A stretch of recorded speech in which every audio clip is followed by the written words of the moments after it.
శస్త్రచికిత్స అనంతరం తగిన విశ్రాంతి అవసరమని శ్రీ పవన్ కళ్యాణ్ గారికి సూచించారు.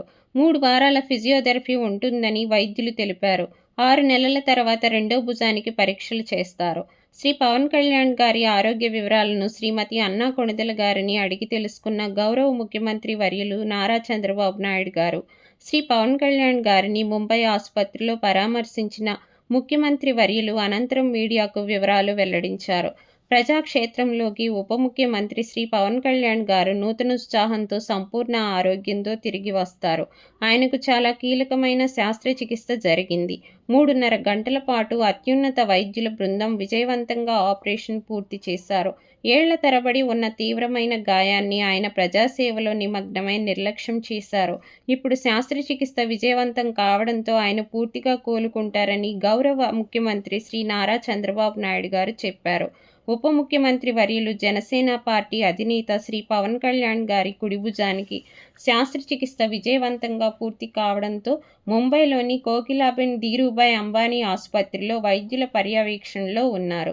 శ్రీ పవన్ కళ్యాణ్ గారిని ఆదివారం గౌరవ ముఖ్యమంత్రి శ్రీ నారా చంద్రబాబు నాయుడు గారు, మంత్రులు శ్రీ నారాయణ గారు, శ్రీ అనగాని సత్యప్రసాద్ గారు పరామర్శించారు.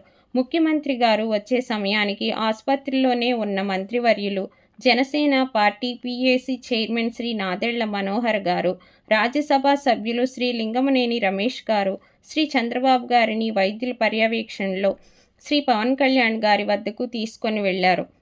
శ్రీ చంద్రబాబు గారు శ్రీ పవన్ కళ్యాణ్ గారితో, ఆయన సతీమణి శ్రీమతి అన్నా కొణిదెల గారితో ప్రత్యేకంగా మాట్లాడి ఆరోగ్య వివరాలను అడిగి తెలుసుకున్నారు.